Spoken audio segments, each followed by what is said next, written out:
Մարզի փրկարարական վարչությունը դեպքի մասին ահազանգ ստացել է ժամը 15-ի սահմաններում։ Ախուրյան գետի տարածք է մեկնել մեկ փրկարարական ջոկատ։ Ջրահեղձ էր եղել Ախուրյան գյուղի բնակիչ 22-ամյա Ազատ Ալեքսանյանը, ով ընկերների հետ ջուրներ մտել լողանալու նպատակով։ Մարզային փրկարարական վարչության աշխատակիցները մի քանի անգամ փորձեցին գետից դուրս բերել երիտասարդ դին, սակայն ինչպես վարչության պետն է ասում, աշխատակիցները չունեն համապատասխան հանդերձանք։ Այդ իսկ պատճառով սեփական ուժերով ոչինչ չկարողացան անել։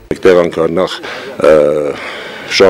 շարժվող է ջուրը, որ հնարավոր է նաև դին քշած տարածելնի որևիցե միտեղ, բայց այն տեղանքը, որտեղ որ ցույց են տալիս քաղաքացիները, որոնք հորականատեսներ են, այդ տեղանքը մեր ինժեներասուզակների կողմից ուրեմն մանրակրկիտ ձևով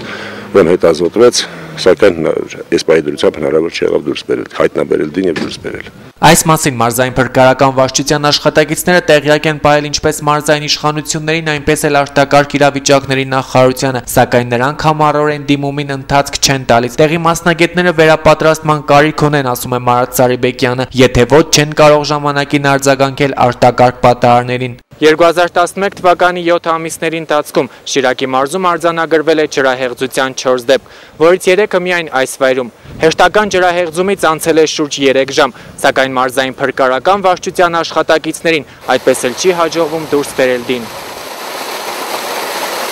Փոխմարզպետ Սեյրան Պետրոսյանի հրահանգով գետի հարակից տարածքում վաղ առավոտից, այսպես ասած, հսկողություն են իրականացնում ոստիկանության Ախուրյանի բաժնի աշխատակիցները, ովքեր նշեցին, որ իրենք չեն կարող ինչպես հարկն է վերահսկել, քանի որ չունեն համապատասխան տեխնիկա եւ բացի դրանից 3 հոգով ամբողջ տարածքը վերահսկել հնարավոր չէ։ Մենք այստեղից որոշ հեռու էինք, երբ որ լսինք ցայները մոտեցանք։ 3 հոգին շատ քիչ է։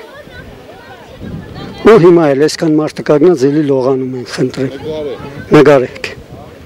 Չեք կարողանում աշխատանքը լիարժեք իրականացնել։ Ոչ, հնարավոր չէ, որովհետև այն մյուս ափից են մտնում ջուրը, իսկ մենք այս ափից այնտեղ չենք կարողացնել, դա ներկա պայն, դառեք նայեք։ Ամասիայի կողմից բոլորը մտնում են ջուրը, այս կողմից դուրս գալիս, մենք այն ապա անցնելու հնարավորություն չունենք։ Լոդկա չունենք, ոչ մի բան չունենք, որ ասենք այն ապա ասենք տղա ջան, մի լողացի։ 5 ժամ մարզային փրկարարական վարչության աշխատակիցներին չէր հաջողվում դուրս բերել Ազատ Ալեքսանյանի դին եւ միայն 19:30-ի սահմաններում դեպքի վայր ժամանեցին հատուկ փրկարարական ջոկատի ջրասուզակները։ Րոպեներ անց գետից դուրս բերվեց խեղդվածի մարմինը։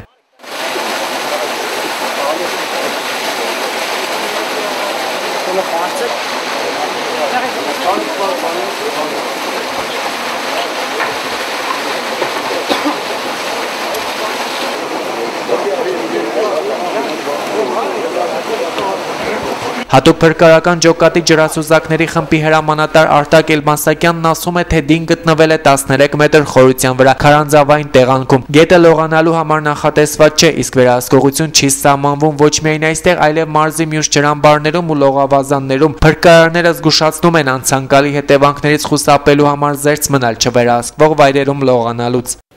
Շատ վտանգավոր է հենց ժայռային իջվածքի կողքին։ Եթե նկատեցիք ջրահեղձվածի գլուխը գրեթե ճզմված էր այդ քարանձավի մեջ, սա լողանալու ենթակա տեղ չի։ Ընդհանրապես Հայաստանում լողալու ենթակա տեղեր շատ քիչ են վերահսկվող տարածքներ։ Չեմ խոսում էլ սանիտարահիգիենիկ նորմերի մասին, որ բոլոր գետերը խախտված են։ Հարգելի չափահասներ, մեծեր, վերահսկեք երեխաներին, փոքրերին, սաստեք կողքից։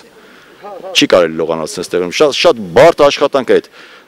արտահոսքով այդ ներծծող ջրապտույտների միջից դիակ հանելը։ Ջրասուզակի համար եւս թվում է թե այդտեղ մի րոպե տևեց, 2 րոպե, բայց իրականում ռիսկի ֆակտոր էլ կա, դժվարություն էլ կա։ Նշենք, որ սա մարզում ջրահեղձության 4 դեպքն էր ընթացիկ տարվա 7 ամիսներին։ Մարզային փրկարարական վարչության աշխատակիցները մեկ անգամ եւս ահազանգում են։ Մարզում կա ջրասուզակների պակաս, չկա համապատասխան նյութատեխնիկական բազա, նաեւ հորդորում զովանալու նպատակով չմտնել ջուրը։ Փայլակ Վարադյան, Տիգրան Գասաբյան, Գալանյուս։